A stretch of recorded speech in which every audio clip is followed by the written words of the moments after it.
Lovely, thank you for that very warm welcome and a very flattering description of myself. So those who haven't met me, well done. I'm afraid your time is up.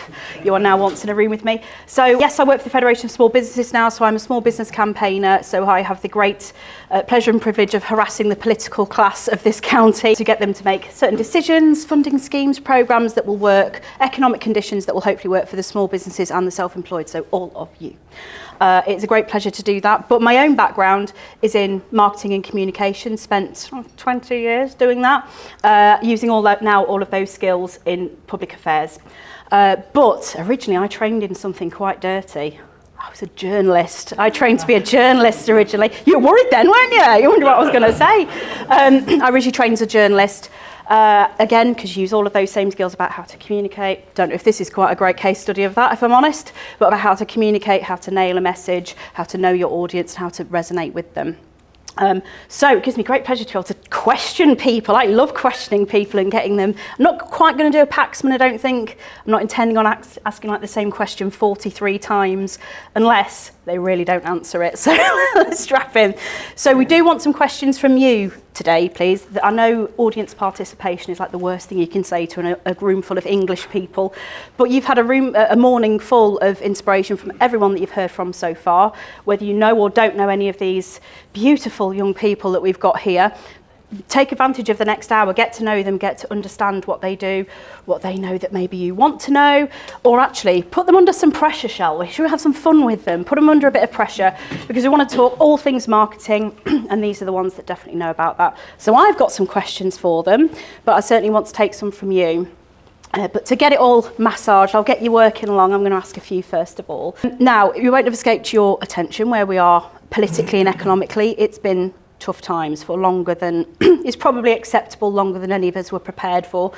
Just yesterday, the Bank of England announced that for the second consecutive month, surprisingly, growth had flatlined again. So by now, is expecting things would be rocking and rolling a little bit more. Growth would be incremental, but it'd be on its way for the second consecutive month. Things have flatlined. But what does that mean for our economy and actually for our smaller businesses? So my question to the panel, and who do I pick first? I might pick Tommy, actually. So growth's flatlined against expectations. Do you feel that as individual businesses and as a nation, do you think we can kind of market our way to like productivity and better prosperity? Very good question. Market our way to productivity. I would say, well, honestly, I think to be better at productivity. I mean, this is all about business growth as well. So for me, AI I'm bringing AI in early. There's the AI, or the big AI word already. But market, it's an interesting question. But to bring it in, to bring marketing into that kind of conversation, I think as a nation, can we use marketing to make it more productive? I would say more towards thinking about strategy and being more efficient with your operations. So I've brought up AI by the fact of you can use AI to be more efficient, more effective, but also technology as well, and thinking about your innovation strategy and how you can use not just a strategy but innovation and technology to move that dial towards getting more out of your people, so you can engage with the people more, you can help them understand, make sure they're competent and got the knowledge of what they're doing is higher. So economically, I think looking at technology, and instead of not just marketing can be used, but it's more maybe what Kaz Grant was saying earlier about the personal brand, but about your internal business, how you're branding your business, and if you're communicating around best practices and attracting people to want to work at your company. I think that's what I'm trying to sort of say, is to get people to want to work with you. So you've got, this is getting in a bit into younger generations a little bit, but so say, for example, this is another innovation point, but the B Corp innovation, this is all about making a positive impact.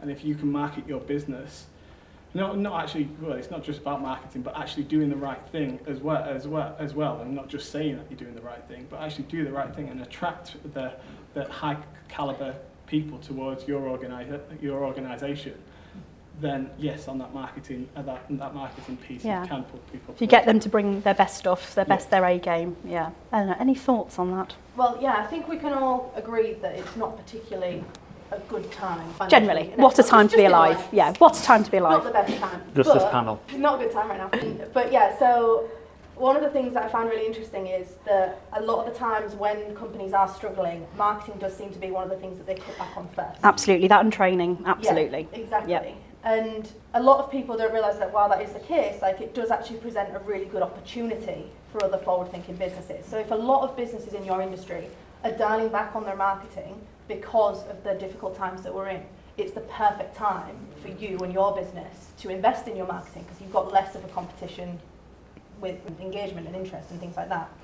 So on the one hand, I think for some firms they're like, oh yeah, we haven't had as many clients because people aren't investing in their marketing enough. I think that we all need to be a little bit more proactive in kind of disseminating that message. Like, oh right, you're cutting back on things, so are a lot of other businesses. So now is actually the perfect time to invest in those things, get some strategies out there. So yeah, while I do think it can be a bit rubbish, we need to sort of leverage the fact that it is rubbish to get ahead of other businesses. Then when we come out of the tough times, you come out on top. Yeah, so marketing can make that into a virtue, Yeah. that fun. Thomas, Mr. Atkins, any thoughts? Yeah, I think, again, I can't speak for everyone. The economy's not dropped off a cliff. People are spending. So you have to think, well, how do you make people spend with you? And obviously my bag is brand and branding. If you can set a great impression with customers and make them more likely to want to buy from your business, then they absolutely will. And I think if you're struggling with cash and you're thinking about, oh, well, how can I cut marketing? Well, why don't you think, well, how can I make marketing work differently for us? How can we do more with less? And I think my old mate Ryan Reynolds, making the Deadpool film, right? So he said that creativity comes when you're like up against it with like time or budget, right? So if you don't have a lot of time because you're running out of cash and you don't have a lot of budget because you're running out of cash, you can be really inventive with how you get out and speak to people. It doesn't necessarily have to be like spending £10,000 a month on PPC ads. Go out and bloody speak to people. It doesn't have to be getting a production crew to come into your office and film you. Film yourself on a mobile phone. And I think if you're wasting money in marketing, regardless in what economy, then the marketing's not going to be working for you. So I think if you're struggling with cash or struggling with growth, then just go back to basics and think, how can I do more with less? And I think that's usually where the best ideas, and definitely in our business as well, the best innovation comes when you're like, okay, I'm a bit screwed. How can I move forward? And is that what you've done? We are in these tough times. You're all business owners. Is that what you've done? To be honest, for us, okay, we're a relatively new business. We've only been around 4 years. We've grown every single year, regardless of kind of how the economy's gone. So we've kind of, not really reflected of how the economy is. So for me, I don't know. And that's a fair answer. I try not to waste money on shitty marketing, though. That's number one. Or just any costs. That's just another tip. don't waste money. There you go. Take nothing away today. Don't waste any money. Fabulous. And has anyone any thoughts on this about marketing our way to recovery? You think it's the key? You think it's like these guys says that it can be a tool and efficiency is the thing, Paul? I think it definitely is. I mean, one of the things as well, I've had a lot of years in business, and originally my business was office supplies. And again, that was the first thing people put back on after marketing was paper clips and pencils.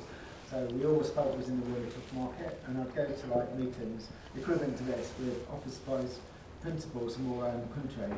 Oh my God, it's so hard at the minute. Oh my God, but they've all turned up in Audis and BMWs and Mercedes, and the time you're in is always the hardest. It's nowhere near where we were 2008, 2009. No, whatever. that's true. And just because it might have flatlined, exactly as you said, that does not stop you doing some better marketing. So businesses need to be basically, don't care what the country's doing, do what you do, and don't stop doing what you do, and you can market yourself out of it. I like you it. Can. Like it. Yeah. Emma? I think it's like a national version of doom scrolling on social, that we naturally gravitate to these negative messages, but there are positive ones out there, so we can choose to decide what we're going to listen to and follow. But as we've heard already today, it also gives us an opportunity to really focus on where our most profitable or meaningful strategic work is, and really get gnarly focused on it, because like we heard earlier, when your back's against the wall and you've got to move forward and find a way, it really focuses the mind, and by doing the more profitable work, and really not spend on that will give you the right foundation. Excellent. Yeah, I think just to add to that as well, I think it's a really, really great point, and I think not a lot, but we've spoken with a lot of businesses where a part of the business won't be working, for instance, and like Emma said, it's in the kind of times where you are struggling a little bit, where you need to think about, well, how can I innovate in our products or services? How can we change our business to make it work? And I think it's very easy, especially when you do have cash, to try and throw money at the problem and try and throw money out of it. And I think if you have two eyes on, okay, where's the business at now? It's not quite doing what I want it to do. If you are struggling, it's probably a really good opportunity to think, actually, could I pivot the business? Could I cut some of our services? Could we double down on some? I know that is something that we've done as an agency. We know where our profitable work is, and we're trying to do a lot more of that, and obviously a lot less of the stuff that doesn't make the profit or just takes ages to deliver or is stressful or whatever else. So I think it's in those times where you sort of feel like you're pushing up against the wall a bit, go the other direction. Yeah. So on that point about focus, obviously, yeah, that your back's against the wall, it gives you no option but to really focus on what you're doing. But in terms of creative focus, you're all creative minds in this room.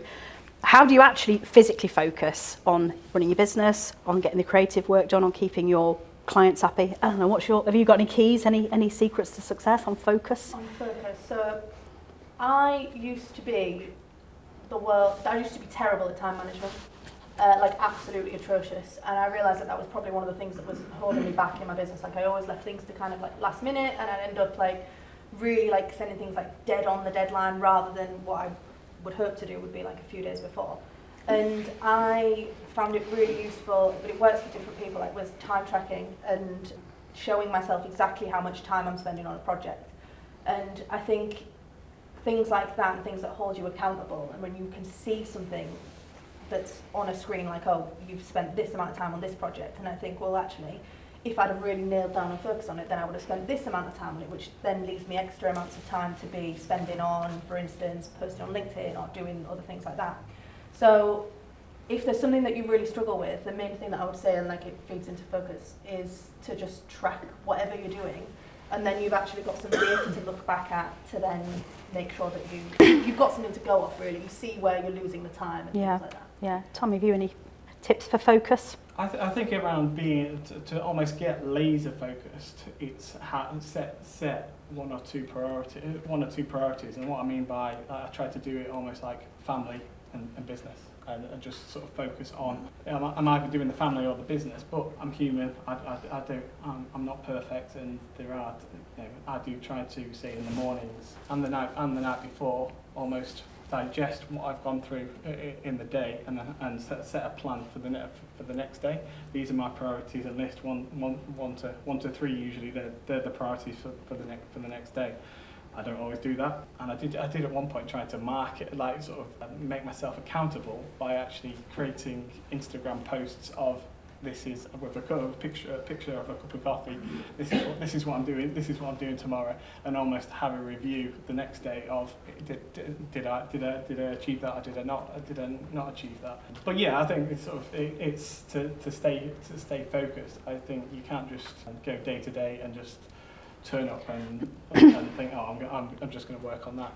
You've got to almost, you've got to have a strategy with how you're going to do that. And that Instagram post, that self-accountability, was there something about putting it out into the world and everyone else is going to see if I haven't got on it? Yeah, There's a lot to that. Can I just add, one of the things that vastly improved my focus, and I recommend it to every single person, is I downloaded an app, which is a free app, called Stay Focused. Because I found that I'm one of those people where if I end up, like I was saying, when you doom scrolling and you're like on social media, it's a very, very easy way to waste like 20 minutes. And you look up and you're like, oh my goodness, where is that time gone? Because you've been sat scrolling through like a lot of stuff. And while it's important to stay on top of like things that are going on, and you want to be on you want to see on LinkedIn what other people are doing, for me, I found that was something that it was sucking me in every now and again, and it was a really easy way to waste time. So I downloaded this app where basically I can set a time parameter for how long I'm allowed to be on an individual app. So if I click on like Instagram, Facebook, LinkedIn or anything like that, a little clock comes up in the corner of my screen and it gives me 5 minutes. I'm allowed 5 minutes out of every hour. And having that there means that when I pick it up and I end up like on it, I think actually I can see the clock. I don't want to use that time in case someone sends me a message and I can't open it for an hour. So I'm going to put it down. And just little things like that, reducing your screen time, while I'm aware, obviously as marketers, we need to have a reasonable degree of screen time in our lives. Having things like that in place to make sure that the areas of your life where you are losing time or losing focus and the big distractions, just having that barrier in place to shut you down after a few minutes means that I've saved that app. It's a free app, and I would pay a lot of money for it because it probably has saved me a lot of time and money as well. Top tip. Tommy, you've been quite vocal about work-life balance sometimes being a bit of a stress. How do you, when you really are locking yourself down that it's work time, even if those hours might be a bit too long, have you got any kind of particular focus tips? No, I have crippling ADHD, so I'm all over the place. I have a terrible work-life balance, and I think if you're looking for a role model or any advice on that, I'm what not not the to person do. to ask. What not to do, everybody. But I think, in general, what I can say is we're all really busy people, and I think if you're struggling to balance all the marketing tasks in the business, or you think actually you don't have the know-how, then maybe think about outsourcing it.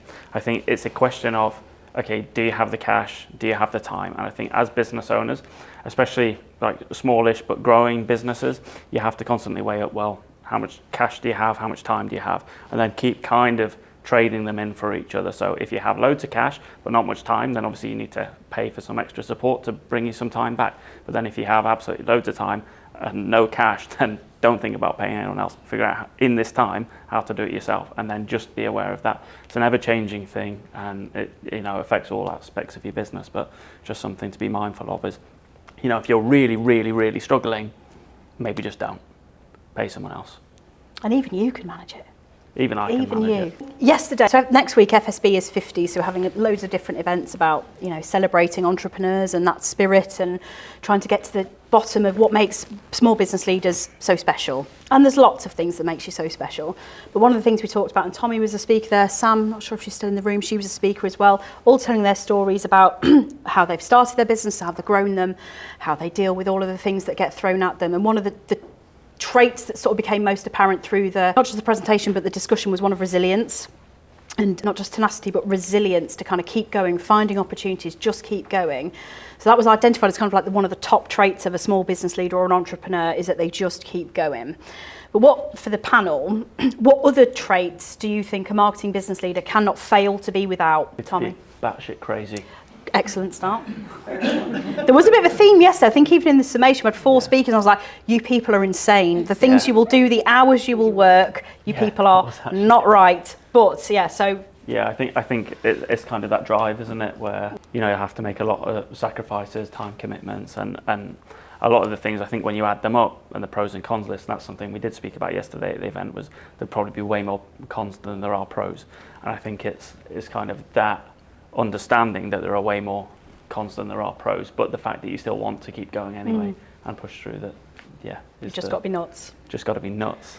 Yeah. Agree or disagree, Eleanor? Well, I think everyone has to be a little bit nuts, otherwise you'd be really boring. Yeah. I think you need to be a little bit crazy, maybe not that crazy, but Is there a sliding scale here? I'm feeling like but I would say I think one of the most important things that you need to be is, well, actually I would say like resourceful and adaptable. So like be constantly looking for ways that you can improve what you offer to other people. So I'm a copywriter. I write content for websites and SEO and blogs and things like that. And I would encounter a lot of people who potentially could really benefit from my services, but I was out of their price bracket. So I was like, right, okay, how can I serve these people without lowering my prices and just giving it away? And so I was like, right, okay, I'll do SEO audits for people, where for people who want to DIY it, who are not in a position to be able to pay for somebody else to do their copywriting, they can come to me and I will, in a much short space of time than it would take me to write all their content, I will give them a checklist of all the things that they need to do to be able to do it themselves. And so just doing that is leveraging the existing knowledge that I use in my daily job anyway. It's basically it's the step 1 of the process for what I would do when I'm copywriting a website. So it's basically like including that as a service offering, I have now just engaged with an entirely new audience segment that previously I wouldn't have been able to serve at all. So it's just looking at what you do now and thinking, right, okay, and while it's important to think who is my audience, it's like, right, who isn't my audience, and how can I adapt what I'm doing right now to maybe include all of those people. So that's another market segment that I can engage with and that I can like So adaptability. So yeah, adapting your services, because there's all, like, regardless of what you do, there's always a way that you can include more people in your audience demographic. So if you are struggling to nail down your actual niche, then look outside your niche and think, how can I actually also engage with those people? Yeah, Tommy, what do you think on the other traits that a marketer needs to have, or a business leader in marketing needs to have? It's good, definitely business leaders, but yeah, the whole point on resilience, you definitely need to have the resilience, because sort of, I think again, as I was saying Kaz's name again, but sort of that when you're posting content online, there will be that knockback of those trolls that maybe you might get negative comments. But I think also as well with as a marketing company, I think trying to take a lot of this is coming to focus again, but a lot of the stress out of having to think, I've got to sit down and write some more posts, is to automate those posts as well, using software to and plan those posts. So that helps. You can, again, we're going down to the planning thing of what I was saying before about those. You have a plan in the morning, is to have that, take a Monday morning, a Wednesday morning, and a Friday, and plan those posts, and use automated software to do that for you. It sort of helps take that stress of having to do it, and just I'm all about efficiency and trying to do things and having a robust process in place. So if you've got a team around you, and say if someone's off sick, and you've got that robust process in place, they can follow that process, and hopefully, and again, I'm thinking about what we've talked about today as well, but we're talking about processes as well, and having a robust process in place. If that's in place and you've tested that before someone goes off sick or is on holiday, and you can rely on someone else in the team to step in, and it's not their full-time job, then you can be assured that you can continue to run effectively and efficiently. It's not just your personal resilience, it's the business's resilience as well, isn't it? So you mentioned stress there, which leads me very nicely on to our next question. So a study that was done at the start of this year found that about 1 in 4 marketing professionals generally suffer from high levels of stress. 71% of business leaders in marketing have said that in some way they've felt they're either approaching burnout or they're already there. So it's very common in small business leaders anyway. It seems even more common in marketing business leaders. Does that resonate with any of you, particularly you, Tommy? You mentioned stress there. Yes. Stress is. Sorry, what's the question again? There's high levels of burnout and stress amongst marketing, but particularly higher at the sort of business leader level in marketing. Does that sort of resonate with you? I do. And this is probably Tommy can say to this as well. The whole business life balance. So for me, I've talked about family and working on the business, but then that other outlet of socialising and networking events, but also sports and exercise as well. And doing the exercise just massively helped reduce that stress. But I think being organisation, planning, efficiency, for me, all that helps reduces that stress by the fact of it's going to reduce that stress because it's efficient. You're not getting bogged down in the details, and you're not going to, when something does go wrong, you can rely on the people around you or the business processes, that you've got robust processes in place, because you've planned it and you've organised it well. So then that reduces that stress. And to make sure that planning is to avoid always being urgent, important, because then if you are stressed, need some time, anything like that, that's when it's going to crack. Ellen, have you any experience particularly of managing stress in your quite young business? I have experience. Well, actually, it's 8 years now. Almost 9. Yeah. I started my business part-time. I was doing my PhD at uni. And then when I finished, I was planning on going into academia, but then I thought, actually, I'm really enjoying this, still do it full-time. So that was the story. But yeah, there have been some stressful times, but I think probably 2 things to do with stress. First of all, when we always seem to think, like you've said there, if you suffer from stress, like stress isn't always a bad thing. Like stress helps us get shit done. So like if you are under a little bit of pressure, it means that you can be a little bit more focused. You're like, right, I've got to get this done, and you're a bit more motivated to get it done. So stress doesn't always have to be a bad thing. When it is a bad thing is when you're doing it, when you're feeling that way constantly, and then there's just no way, all the tasks are mounting up, and then you end up in a place where you're just like, I'm doing nothing. And then you end up, digging a bit of a hole for yourself. But I think we shouldn't really view it as a bad thing. If you're a little bit stressed, it's good. And I think in terms of like stress management, like I can sit here and tell everybody, oh, I do this for stress management, I do this for stress management. But actually the most important thing with that is knowing yourself and being really honest with yourself. So for me, I'm like a massive extrovert. So if I've had a particularly stressful week, best thing for me will be to go have a glass of wine with my best friend. Some people in here will be huge introverts and can think of nothing worse than going and talking to someone for a few hours after they've had a really stressful week. They might want to sit at home, read a book, do something, like watch a TV series and things. I think the best way to manage stress is to really just understand like what works for you and be a bit like schedule it in for yourself. So it's like, right, okay, I'm going to commit to doing that because that's a good thing that I will really enjoy. And I'm going to set that in my calendar as if it is something that I've got to schedule for work. And viewing it like that means that you end up forcing yourself essentially to block out that time and make sure you do something for yourself. It's like Sam said in her presentation that rest doesn't mean failure. Even if it's short rest for that day, if it's a rest period between projects, it's not failure, it's your body and your brain needing it. Yeah. Tommy, any thoughts? I mean, in general, about this question. Yeah, I think, and again, correct me if I'm wrong, I know loads of agency owners. I don't know any of them that aren't stressed as hell most of the time. I think it's, I think the kind of work that we do really lends itself to being chronically stressed, because I've been trying to figure this out, because I've told quite a few people recently, but my like stress levels with work kind of go like this spike and drop and spike and drop, and I've noticed that maybe the last like 6, 8, 9 months has been way worse than ever.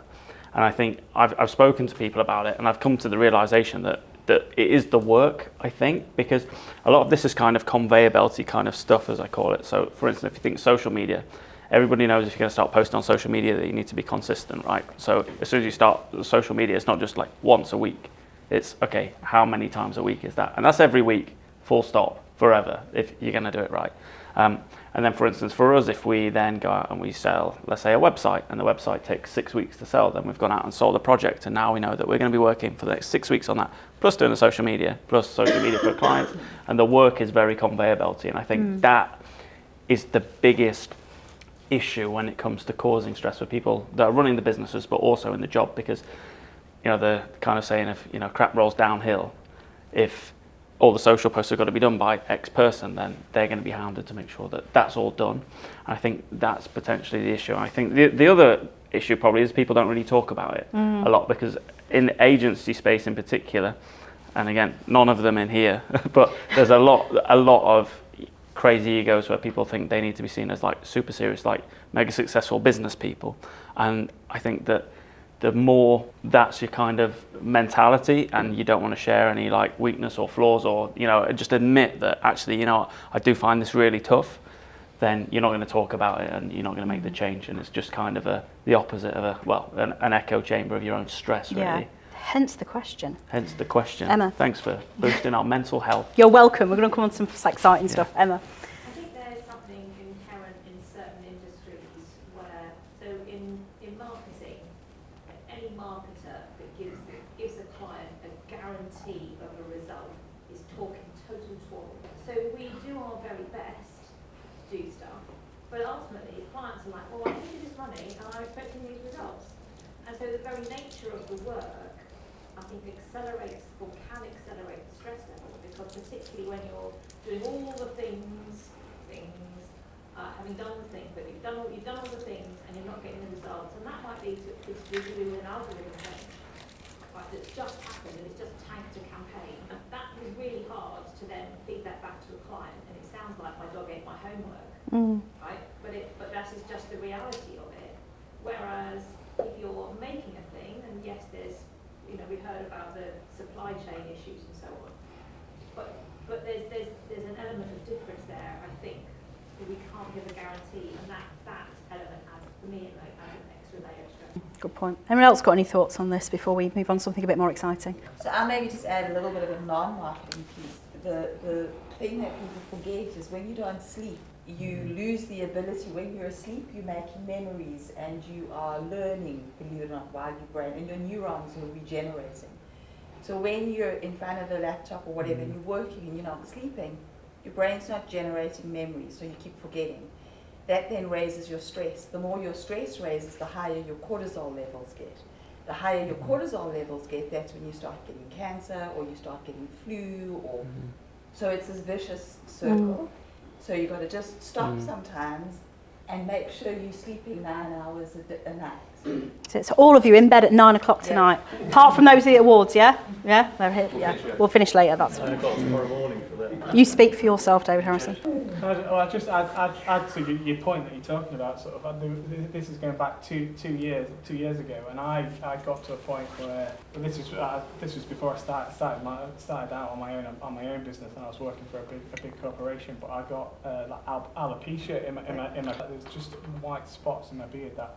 It was really weird. What is going on? And it's because I've got the scale out of balance, and sort of a learning process. But as I've transitioned to working, having my own businesses, so that it's kind of we learned how to make sure I've kept that in balance. I think it's really difficult, and something that I've spoken about again to other agency owners when we've kind of had the chats. And it's like it's really difficult to kind of manage this, and I think I'm concerned about my health because of the way that I've been running the business, and this is kind of my transition at the moment, is how do I make it more sustainable, because I work like hell, then my waistline goes up and down constantly. It can I feel like myself approaching burnout every few months, and then I have to kind of stop. But I literally there was once probably about a year and a half ago where I felt so ill that I thought if I don't actually stop working now, I'm gonna genuinely have to go to the hospital, because I felt like my chest was tight, like my head just felt like heavy, my eyes felt heavy, and it's a concern because there was an agency owner in Lincoln who died like fairly recently, and you just think like he was working so hard for so long, and I think it's kind of, you have to, well, we're all trying to grow our businesses. I think we all have to, speak to ourselves and think, is it kind of worth what we're putting ourselves through? And just kind of check in with where are we going? Is this worth it? And kind of try and balance that. Like you said, you're trying to balance your family. You have to be really mindful of it. And I think it's so easy to forget that when you get busy. Yeah, absolutely. Dan? Yeah, we talked a lot, and first off, there's a lot of honesty coming through, so thank you guys for sharing all of that. We talk about stress, same with fatigue as well, and you rightly highlighted there, it's that constant cycle, what is stress? So when stress was first coined back in the 20s by a guy called Hans Seeley, he talked about use stress and distress. So use stress being the positive stress and distress being the negative. More so now in many recent years, we're looking at stress only being a negative, and there is still writings on saying it is a positive, but it's all well and good we deal with it. Right, stress is symptoms, what do we do with it? How do we manage it? Like you talked about earlier on about doing more with less. We haven't got enough money, we haven't got enough time, so we're trying to solve the symptom, but we don't identify what is the causal factor. Not talking about stress and mental health, I only talk about my mental health challenges with PTSD, and I was struggling. People say, yeah, but I've got this boss. I mean, my boss is an arsehole, I fuck myself. But the point being is, people say, oh, I go to the gym, or I go and do some fish, or I have a glass of wine, or whatever we do to deal with that symptom. But we 2 glasses suddenly, but yeah, we have a big glass as well, one bottle gone, it's a shame, not a shame. But the point being is, if we don't address the causal factors, we don't address what's actually happening, we'd never actually go in, we're just going to keep going down a little cycle on there. And you said about doing more with less, it's do more with what we've got, isn't it? If we focus on what we haven't got, we're not focused on the right elements sometimes. It's addressing what's causing it, what's driving it, why is this happening, why are we not getting the business, why are we burning ourselves out, why are we not hitting the right market of our audience? Is it because we're doing something wrong? We need to identify that first. And that itself is a massive stressor. I used to have hair many years ago, but that's a different story. I know it's a really serious one, and probably, but maybe post-lunch slump might have not been the most lazy thing, but I think it's a really important thing to raise when, like Tommy said, people don't talk about it, and I think it needs to be when the rates are as high as they are, the percentages of high they are. And also, we don't want to lose talented people from this industry. It's like teaching. That is an industry that is just leeching staff. Really, really talented teachers are just coming into the industry, getting absolutely overwhelmed and too stressed, leaving the industry, and then we've got these critical issues with whole industries without talented people in them. We don't want marketing to be the next teaching industry. So we'll move on to something else now. Before I do so with any more of my questions, has anyone else got anything from the audience? Any questions to ask Scott? So there was mention of, Kat mentioned, founder of Gymshark, lots of other very popular, very significant marketers in the world right now are saying that in terms of, as this panel opened up, I think it opened up with the phrase, marketing your way to success. To growth, yeah. So for the panel, do you see the future becoming a place where all of these prolific marketeers are saying that we're going in a direction where everyone is going to be a social media influencer, and it will spread everywhere, where even alongside our jobs, we will have some account where we are not necessarily promoting our jobs, but promoting a side thing. So for instance, I know a very successful lawyer, and she, on the side, is a social media influencer for her kid and like children's toys and lifestyle stuff as a mum.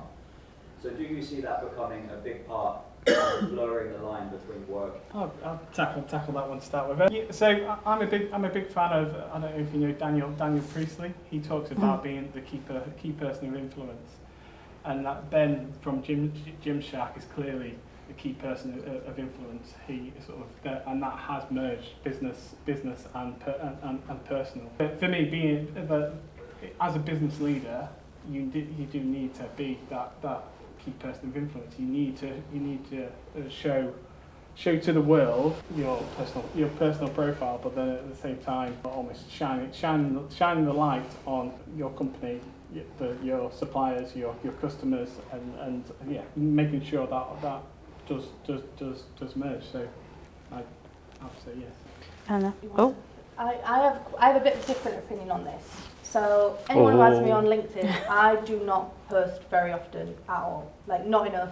And I know that I should be doing more, and I should be sharing things, and I should be like posting all about the things that I do. But unfortunately for me, like with my job, I spend a lot of time writing for my clients. So the last thing I want to do when I finish the job is write for myself.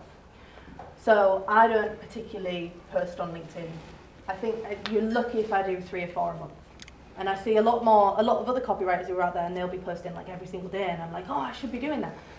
But I also see a lot of people who spend so much time like posting on LinkedIn, and a lot of the time, some of the people, it's not for everybody, but some of the people who are the most prolific on there, are prolific on there because they've not got any work going on.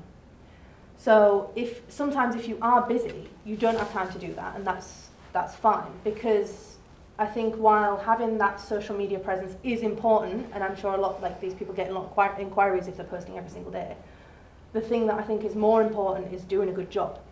So if I'm spending so much time a day or a month on my social media channels, and I've got this great online presence, but that's detracting from the job that I'm doing, and my clients are not getting the right return on investment, then that's a problem.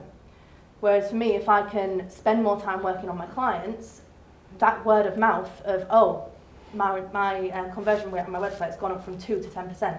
That's fantastic, and that's going to get me more business than me posting on LinkedIn every single day. Yeah. And it's also going to get me more business with the right kind of clients, because a lot of the people who are dropping me a like on LinkedIn are potentially not the people that are going to be my ideal client.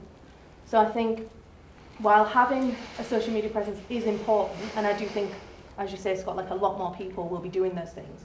I think maybe with your example of the lawyer, it could be that the other thing that she was doing with the toys maybe started out as a hobby, and then it's become like a bit of a side hustle. I think there's definitely a lot of business to be had on social media, but if that's all you focus on, then it's just about finding the balance, I think. So before Tom at the end contributes, that's kind of what I'm saying. I'm not saying with it competing with your job. I'm saying, do you see it becoming something where everyone has that side hustle, where we're all having a social aspect, as well as we're all social media marketers, as well as our day jobs? I would say potentially that's the way it's going, because like you see I think particularly considering the next generation of people who've grown up with social media like from the start. So like I'm old enough to remember a time when we didn't have it. And I think people, I know I'm ancient. So like people who've grown up with social media being a part of their life from the get-go, and they know that they get that hit of dopamine when they get their likes or whatever. I think we might see it a lot more in the next generation because purely people are making a lot of money on social media. Like obscene amounts of money from like just doing a little dance on TikTok, and it's like, oh yeah, you got all these views, here, have £1,000. It's like, it makes me feel like a bit of an idiot. It's like, why am I here working hard when I could just do a little dance on TikTok and make loads of money? But I think... I'd watch it. Thank you. Thank you. Let's film one now. I actually had... All three of us do it. I actually had a bit of an experience with that literally the day before yesterday. This has gone off the rails, hasn't it? Yeah, I just did. I'm going to have to bring this back, guys. Yeah. No, so I bought a house recently and I've been doing it up, and the BBC got in touch to do a piece on it, and it basically took off a little bit. So I created an Instagram page to track the progress on my house. I put out the first video, which was literally just me recording progress on my phone, and then doing a little voiceover of me going, oh yeah, and then we did this, and we did this. It was very, very amateur. And I put it out there, and as of today, it's had something like 25,000 views. And I've had brands get in touch with me to say, oh, can we do a case study on your house? We'll give you some free cast iron radiators. And I was like, oh, happy days. A few little things like that, and it's purely from a social media post. So I think, and that was something that I wasn't actually trying to do. So I think for people who are like your friends, Scott, are actually making the effort to get those engagements and get those followers and get those like brand deals and sponsorships with toys, which I'm assuming she probably has. Like, people, I don't think it's so much as people are going to have a side hustle. I think there are going to be certain people who decide that they can leverage that and potentially make more money doing that than they can advising someone else on how to do that. Because anyone can do it. Like, I can't remember which presentation it was, but we were literally saying, like, if anyone can do that, if I can go out and put like a really amateur video out and get like all these views, anybody can have that social media following. So I do think that potentially we are heading down that road where there's going to be a lot more people with different social media things as a bit of a side hustle, because it is something you can do alongside whatever job you have. But potentially the market would become very, very saturated if everybody was doing that, because then all we'd be doing would be looking at our phones, and you'd all have to download the app that I told you about. I'll just add to that as well. I mean, currently we still live, and it is changing, we still live in the post-industrial revolution area where people go to work 9 to 5, and that is slowly changing.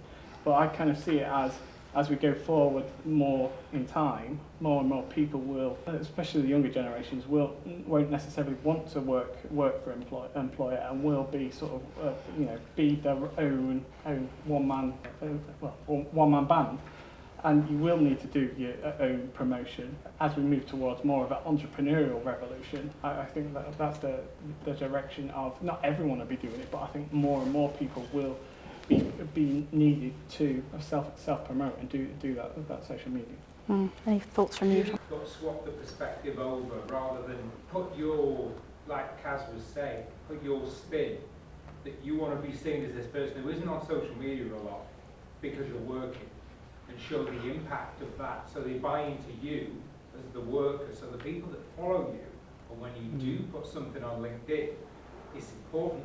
It's worth listening to, and it's worth seeing. So your followers come up when they really understand that you're not the person who doesn't all the time. You're the person who only puts stuff online when it matters, when it counts.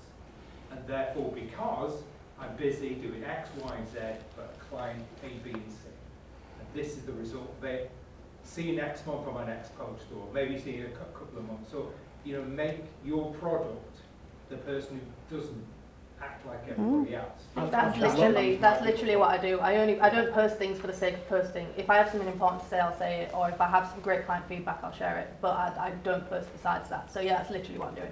I think it goes to like the root, almost to very similar questions as well. Kind of the underlying point of all content on social media is you don't want to post shite content. So if you can do that once a week, or you can do that once every 2 weeks, do that. But if you're going to put out 10 posts a week and they're all crap, then just don't bother, because I'll be the first person to mute you on LinkedIn. Because there's people I've forgotten that existed because I've muted them on LinkedIn, and then you see me like, oh, I remember that you have a business. But don't post crap content, kind of full stop, if you can help it. And I think one post a week be amazing if it's a good post. That's all you need. I think it goes back to the kind of why behind that is really similar to your question, Scott, is the why are people creating content on social media to try and get you to buy stuff. And it goes down to the point that even if you don't want to be an influencer, or you don't want to post out content on your own channel, it's still relevant for your business brand in general, is that people want to buy from people and people that they like. And if you are featured on your own social, or you're featured, or your people are featured on your company socials, then your customers or your prospects feel like they're actually getting to know you. And when we started this off saying, the economy is looking tough out there, people are struggling to, get jobs in. Most people you speak to aren't ready to buy your product or your service right now.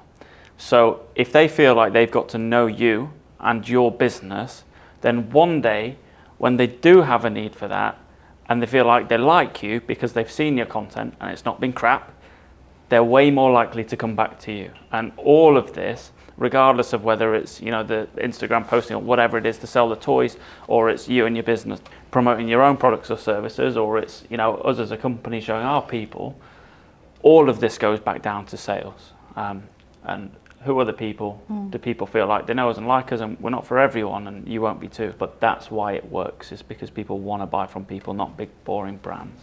On that, so you're all influential people, you're all well known, there's a reason you've all been picked to sit up here today and give your Tom views. loads of money. That's however you've ended up here, Personal brand, I think Dan mentioned it, it's about having a strong personal brand. It's the thing now. How much of the work do you think you win, or clients you retain, how much do you think is based on your own personal brand, how you look, how you talk, the things you say, the persona that you have? Do you think it's highly dependent on you and how people like you, how they resonate with you?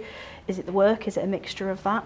Well, we sell services, and we sell, people don't turn up, and we don't have a sweet shop where people walk in and they say, can I have 100 grams of that? Everything we do is tailored to the client. So we have to be able to sell that. And I think, personal brand, and I didn't see Kaz's talk earlier, but I know you're always talking about bloody personal brand, that everything goes back to your personal brand. And it's not just the social content that's a part of that. It falls across absolutely everything, and how you are and how you come across.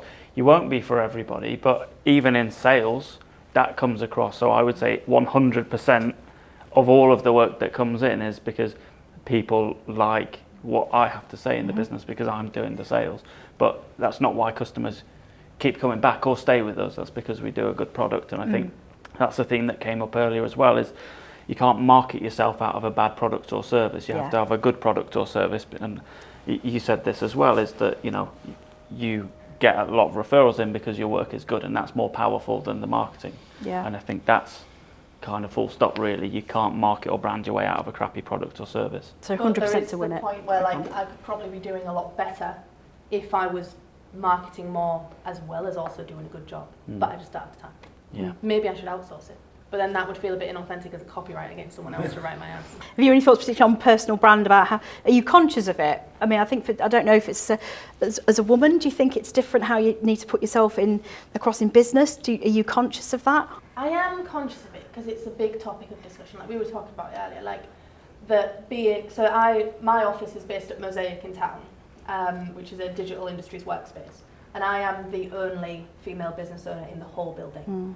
But I think there's two ways to approach that. You either go down the route of hashtag girl boss and all this, which I hate, and I think, or you just don't acknowledge it. I think in not making a big deal out of the fact that I am a woman who owns a business, I'm treated in the exact same way as I am with men. If I made a big deal out of it and I was like, hey look, I'm a woman in business, I'm saying treat me differently. Whereas in just acting the same and going to all the networking events and stuff and just behaving as I would to any normal person, and not making a big deal out of the fact that I'm a woman, I really just haven't included that in my personal brand at all. It's just hey, you can approach me in the exact same way as you would a normal person, and I'm not going to make a big deal out of it. So no, I'm not the best person to talk to on including feminism in a personal brand. But I think a lot of people don't, there are other aspects of your personal brand that people don't think about, but it's more to do with authenticity. Today, and I sat in front of you all, and I was wearing trackies and like a baggy jumper with stains on it, and I'd like look a bit of a mess, you would think, right, well, she hasn't put an effort in. She's not taken this seriously. She's shown up today, she's not presented herself. Or like if I was at a networking event and I was just sat there like not talking to anyone, looking real sulky. Like the way that you are as a person is a reflection of your business. So if you want your business to come across as like really friendly, really proactive, really engaging, really fun, like for me as a copywriter, that I would not be able to write fun content or like engaging content, or actually the best word for it is interesting content. I would not be able to write interesting content if I was a boring person. No. So if I came across as a boring person, everyone would be like, I don't want her writing my website copy. It will sound boring. So I think if you think of yourself as a reflection of your business, and you think, right, okay, well, my business, I want to be thought of as this, this, this, and this. Am I, as a person, thought of as these things? And if you're not, maybe think of how you can develop those things. But one thing that can be quite difficult with the personal branding side of things, and I'm sure like Kaz would probably agree, is that some people want to incorporate things into their personal brand that are just not them. So if you are like a really introverted person and you really dislike talking to people and you're not that confident, don't try and put those things in your personal brand, because then it's not authentic, and you will come unstuck further down the line when people meet you in real life and they're like, hang on, you're nothing like your social media presence, or you're nothing like the person that I thought you were based on the type of LinkedIn posts that you put out. I think the most important thing there with the personal brand is making sure that your business is a reflection of you, and if it's not, don't try and force it if that's not you. Yeah. Tom, you any thoughts on personal brand? I think it's a mixture. I think it's for me it's a mixture. Probably more on how I deliver, how the quality of the work that I deliver. So I suppose full disclosure, I'm not from a marketing background, I'm from a technical background, aerospace engineering, but I've kind of got into marketing through running my own business, but as well, me and Tom run a software business together as well. And it's more, I think from the personal branding side of things, it's more from how I interact with the clients, and sort of when I go to networking events, stuff I talk about. And was it Charlie with the second talk today about networking, of how to sort of know that bit of information from someone. And I think that for me, it's more of as you mentioned before, the word of mouth of how you deliver it. But I think it's having that sort of mixed deliverance of personal PR, the quality and the standards of the work that I'm delivering. Yeah. And sort of, comes down to trust ultimately, doesn't it? Do they trust that you're authentic? Do they trust you're going to do a good job? Do they trust you're going to continue to do a good job as well? That's what it boils down to largely. Now, we're vastly running out of time, and we've covered a very wide range of topics this afternoon. God, I'm losing track of time. Before we close, have each one of you got a kind of top tip so we've talked about winning customers and personal brand and how you go about that. Have you got a tip for turning your existing customers into better customers, those that stay with you longer, pay more? Have you got any tips that anyone can take away today on turning your customers into better customers? Do a better job. Yeah, that's fair. Yeah. I think this for us was really interesting. I mean, we added services slowly over time, but if you want a customer to stay with you and pay you more money, do a good job. Don't do a crap job and then try and sell them something else to get out of it. And I think that it's more important, to be honest, to be focusing on, well, how can you keep your existing customers than you can farm them for more money? I'd say that would be phase one. Then definitely, how can you get more money out of your existing customer base, because you don't have to make another sale. It takes so long, especially in this industry, to convince somebody to give you cash. It takes a long time. So if you have someone who's already a fan of the work that you're doing, knows you do a good job and trusts you, it is easy when there's a service there or an add-on that they could do or something else with you. It is easy to get them to convert to that, but just be really careful that route one is not thinking about, well, how can I get new customers? I would say look after the ones you've got, don't lose them, then see what else can you sell those customers, and then after that look for the other ones. Grand. Eleanor, in 30 seconds. I would agree with everything that Tommy said, Bloody but hell. I know. Crikey. But another thing I would say is like make sure that you respect yourself a lot. So I have a bunch of retainer clients that I work with on like a monthly basis, and two actually recently have basically said, oh, we're reducing our marketing budget, as we've been speaking about today. And one of them in particular, they're like, we're reducing our marketing budget, can you come down in price? And I was like, on the one hand, I like working with this client, I enjoy the work. But I said a lot of people would have sort of been like, oh, well, I want to keep them. I'm worried that they're going to like pull out if I don't come down in price. Maybe I'll just shuffle down a little bit. But instead of getting a bit scared of that, I just went back to them and just sort of said, look, this year you've won X amount of awards that I've entered you into. You've got business through this. We've seen your site traffic goes like this. And I presented them with all the good work, doing a good job. And then in the end, I said, actually, I think what we probably need to do is up your retainer. And now they're giving me more money a month. When actually they'd come to me to try and get it to go down. So what I would say is that because we are in a difficult climate at the minute, a lot of people will try and get you to come down because their budgets are tight. But just have enough respect for the work that you do and the value that you offer, and make sure that you stay firm, because otherwise you will just end up coming down and devaluing yourself, and they will devalue you too. Brilliant tip, Tommy, to close. To close, yeah, I think a book, I love books, but a book that comes to mind is a book called Delivering Happiness.